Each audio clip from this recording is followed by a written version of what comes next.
Mr. Investor Lot, welcome back to the channel, baby. So as you guys may know, Genomics is dropping in stock price. Well, you see today, I think it hit a low of like $4.80 something. And what did I do? Oh damn, man, I bought up that dip. And the reason why I bought up this dip is because there's something brewing in the industry. So we heard about ILLUMINA and there's a new partnership that may be brewing. They said that they're going to unveil their newest partnership today. The partnership isn't Genomics, but something is brewing in the industry and it's making me more bullish than ever. And these are the reasons why I decided to gobble up some shares today. Always remember, none of this is financial advice, it's for entertainment only. And if you want to support the channel, hit that thumbs up, hit that like, click subscribe, drop me some comments, and if you'd like to send me a donation, I've got a PayPal link in my description box below. But let me tell you my theory, let me tell you my thoughts and feelings, and let's get into this video.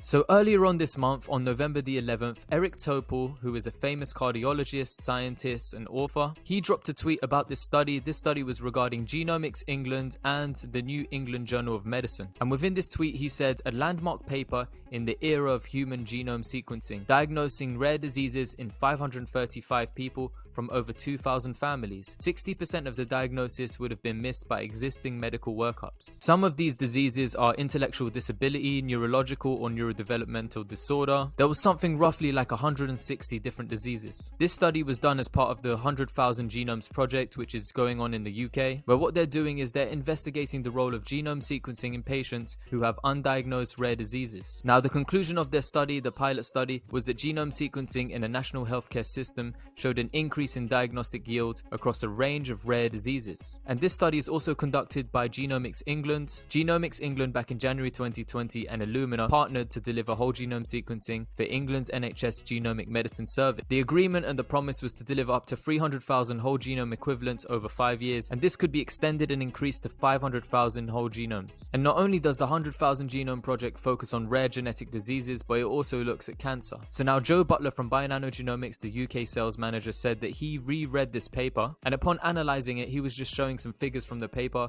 Participants from 2,183 families, among whom 161 disorders covering a broad spectrum of rare diseases were present. More than 80% of rare diseases have a genetic component. We made genetic diagnosis in 25% of probands. Proband. In most cases, the proband is the first affected family member who seeks medical attention for a genetic disorder. Joe Butler then went on to make some interesting connections. He stated that 80% of 2,183 families should theoretically be able to get a genetic diagnosis, 1,746 cases, and whole genome sequencing only made a diagnosis in 25% of these cases, which is 437 cases. That leaves 1,309 families without a diagnosis. Maybe it's time to look at what Sapphire can add.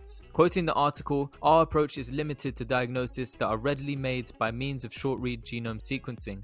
Fully phased, long-read sequencing better detects structural variation. He then stated, sounds like they think structural variants are really important. And finally, he brought up the diagram. Let's take a look. Genomics finds more unique structural variants over 10 kilobases than all other technologies combined. The black segments in brackets. This was with our old technology and previous generation of labeling enzymes. So take a look at this diagram. Here on the right, you'll see all the different colors for different companies and what they can find. Here on the left, you'll see deletions, insertions, and you'll see the base pairs. So this is the size that they're looking at, right? When you get to this black bit, this is unique to BioNano. And when you go around the side and you look at all of these different base pairs, 500, 170, and you get to the larger ones, we're looking here. He said that unique structural variants over 10 kilobases, Genomics is able to find more.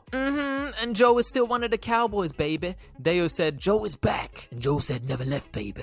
So now remember the email that I dropped Eric Topol. Eric Topol, the world-renowned scientist who has over 540,000 followers on Twitter. The man who the NHS, the National Health Service, is going to get consultation on how to digitalize the NHS and to innovate. Check it here. This is the 2019 long-term plan. Professor Eric Topol is currently leading work to consider what education and training changes may be needed to maximize the opportunities of technology, artificial intelligence, and genomics in the NHS. His conclusions will inform our workforce implementation plan. So this man's word is highly accredited, and they trust this man's opinion and they really value it. So his conclusions are actually going to shape what happens. So you know me, when I emailed him, I wanted to ask about whole genome sequencing, and whole genome sequencing doesn't find all structural variants, it misses some, which is what I think Joe Butler was trying to say here. And there's certainly a unique piece of the pie. So now in terms of the news, when this hit the news, there was loads of articles coming out, there was newspapers talking about it, and The Guardian stated that the study suggests whole genome sequencing could save the NHS millions of pounds. So now my face is gone. When we popped open the article, we want to scroll down and look at the best parts of this article. Take a look at this. Although individually uncommon, rare inherited diseases affects about 6% of the UK's population, so that's about 3 million people. Many of the people who have a rare disease either live very long diagnostic odysseys to get an answer for why they are like they are, or they do not get an answer in their entire lifetime. This was said by Professor Mark Caulfield at Queen Mary's University of London, a former chief scientist at Genomics England. Queen Mary's has recently been hiring in the laboratory. They're looking for a manager because within Queen Mary's genomic facility, they have the Bio-nanogenomics optical genome mapping system, the Sapphire. And that role that they're hiring for, cutting edge technologies like the Sapphire for Bio-nanogenomics and Oxford Nanopore's Prometheon. Not only that, but when in 2015 the UK launched the 100,000 Genome Project, what they were looking for was to see if whole genome sequencing could help doctors better understand the cause of patients' symptoms and identify other family members who could be at risk of rare disease. 5 years later, the National Health Service in England became the first national health service in the world to offer whole genome sequencing to people with undiagnosed rare diseases and cancer as part of routine care. Okay, but how can this save people money? As well as improving patients' lives, whole genome sequencing can free up NHS services, saving hundreds of thousands of pounds in some cases. For instance, there's a 10-year-old girl who endured multiple hospital visits and intensive care admissions during her 7-year diagnostic odyssey. It was a mystery. She didn't know what she had. It's estimated to have cost the NHS £356,000. Once genome sequencing identified her underlying problem, she had a bone marrow transplant that cured her, which only cost £70,000. So imagine, without genome sequencing, she would have kept going in and out of A&E, she would have had intensive care admissions, multiple hospital visits, just piling up the cost for one patient. And if we have 3 million people in the UK who have rare inherited genetic diseases and lots of them are also undiagnosed, how much pain and how much money can be saved? You know, you can improve these people's lives and you can save a lot of taxpayer money. Okay, great. So the next link is, where does bingo fit into all of this? You know, there's a doctor called Sukhvinder from PerkinElmer, and she wrote the article about the UK public approval of whole genome sequencing and will it lead to this national rollout. When I asked Eric Topol and I was wondering if whole genome sequencing will be built into newborn screening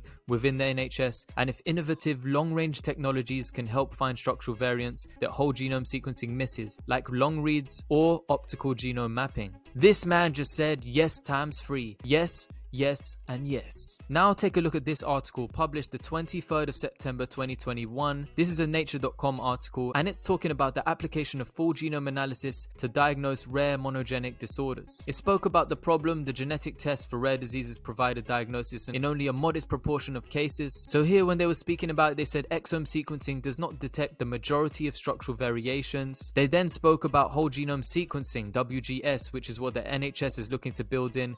It provides 9% additional diagnostic yield compared to exome sequencing, but it cannot detect all structural variants, especially duplications, inversions, and translocations. It can't create chromosomal maps or provide phasing information. So keywords here: cannot detect all structural variants, duplications, inversions, translocations. In Cytopia, structural variants have nowhere to hide, especially those larger structural variants. Now, there was some speculation today about Illumina. This was posted by Better World. Could this be bingo? So what we did was we took a look at the picture and we went to search up. I also saw the hashtag IHope, so I went to see what they've been looking at. And apparently, IHope program has been running since 2016. And what they were aiming was to diagnose rare diseases in children. This is the same picture that was on Twitter. And what's interesting is they're looking to make it affordable. Their mission, every diagnosis matters. They want donated whole genome sequencing tests to give underserved children and their families a way to find answers about their rare and undiagnosed genetic diseases. So in the world, there are quite a few families that have no diagnosis and have genetic disorders and genetic diseases. Illumina has partnered with a company to provide whole genome sequencing to underserved families. They want to end these year-long diagnostic odysseys, and some of these are on average 7 years in length, where they have no idea what they've got, inconclusive tests, surgeries, and procedures. And all of these procedures give no answers for the patients or their families. So they've partnered with a company called Genetic Alliance, and they've spent $120 million to improve outcomes for these families impacted by genetic disease. 300 million individuals worldwide have genetic diseases. So together they are going to expand whole genome sequencing to serve low and middle income families across the world. More than 1/3 is going to be in Africa. Interesting to note here, they're going to create networks of clinics with laboratories equipped with the necessary genome technology, so they can provide precision genomic diagnosis to patients suffering from genetic disease. Now, the CEO has also said by establishing iHope, they're expanding their commitment to ensuring that the benefits derived from whole genome sequencing are available to as many people as possible, as quickly as possible, regardless of disease. This is so they can help these patients who have a diagnostic odyssey. They don't know what they have and they spend years and years trying to get treatment. So this is kind of philanthropy also mixed with, I think they're going to gather data so they can help in future. Maybe look at precision medicine, maybe look at ways they can provide gene therapy and change people's lives. They believe that everybody deserves access to life-changing technology, and access to the medicine should be a right and not a privilege. Unlocking the power of the human genome, we can find answers for these patients where no others can and dramatically change their lives. And if we take a look here, they're looking to begin genome sequencing programs February 2022. And now some more interesting news. There is actually genetically edited barley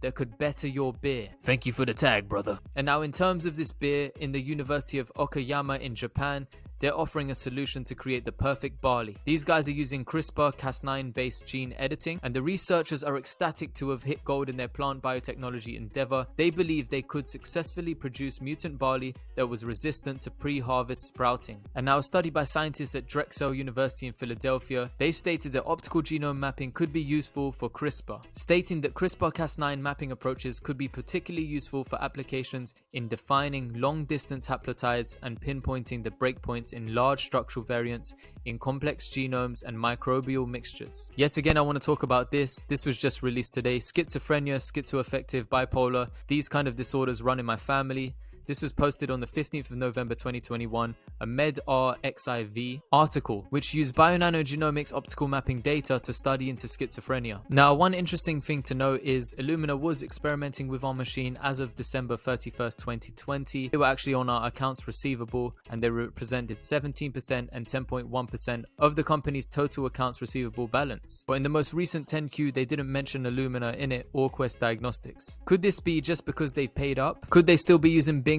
And is Joe Butler's opinion on bionanogenomics Sapphire possibly meaning that people will experiment with the Sapphire and use it alongside whole genome sequencing in order to detect those larger structural variants in genetic disease? I'm certainly hopeful that when we had these guys on our accounts, although they may have paid off some of their balance, they may still be using the bionanogenomics Sapphire machine, and maybe they'll offer a service. And will we get to a place where whole genome sequencing will also use long reads and optical mapping, using the technology complementarily together to obtain additional diagnostic yield, as whole genome sequencing cannot detect all structural variants alone? Finally, bingo cowboys, I just want to show you this. Citadel Advisors has 261,000 shares of bionanogenomics. In the last quarter, they reported increasing their shares by 70%. They're also doing calls and puts here. Right now, we're sitting on 285 different institutional investors, 27% institutional shares, and I just keep buying and collecting bionanogenomic shares, building out my position, and I continue to strengthen my position in bingo. I'm looking to just take some profits maybe from one of my oil companies, Oxy, and actually buy bionanogenomics at a discount. Because like I said, baby, I believe bionanogenomics has a bright future, and I see this as discount season. Now, after that great earnings call showing that we're selling more machines than ever, we had a little surprise there. How long will it be before we get big adoption? Are we going to be getting these commercial adoptions by other clients, like say Illumina, for example, if they get a partnership with us, or if they adopt the machine to actually do some of this full genome analysis? In future, will we see quarters where, you know, there'll be 100 machines sold, 200 machines sold in a quarter? Now, I'm here for the long game. None of this is financial advice, it's for entertainment only. I believe in bionanogenomics, and I'm going to continue investing in this company. If the shares continue to drop, I'm going to get more aggressive in increasing my position. Overall, I'm super bullish on bionanogenomics, and I just wanted to show you at one point, 11.55 to 12, there's some huge buys. Huge. I think people were tracking it and they said that 1 million shares was bought within like a few minutes. So with bionanogenomics, I'm going to enjoy the ride for now. And I'm thinking 5 years time, you know, what is this company going to become? Always remember, none of this is financial advice, it's for entertainment only. So let me know your thoughts and feelings. Drop me some comments down below. Remember, I will never send you a WhatsApp number in the comments below. If you want to donate to my channel, please look in the description box. There's a PayPal link. But if you're unable to, just you hitting the like and clicking subscribe is enough for me. Thank you so much for watching, and I'll catch you in the next video. Mr. Investor Lot, over and out, baby.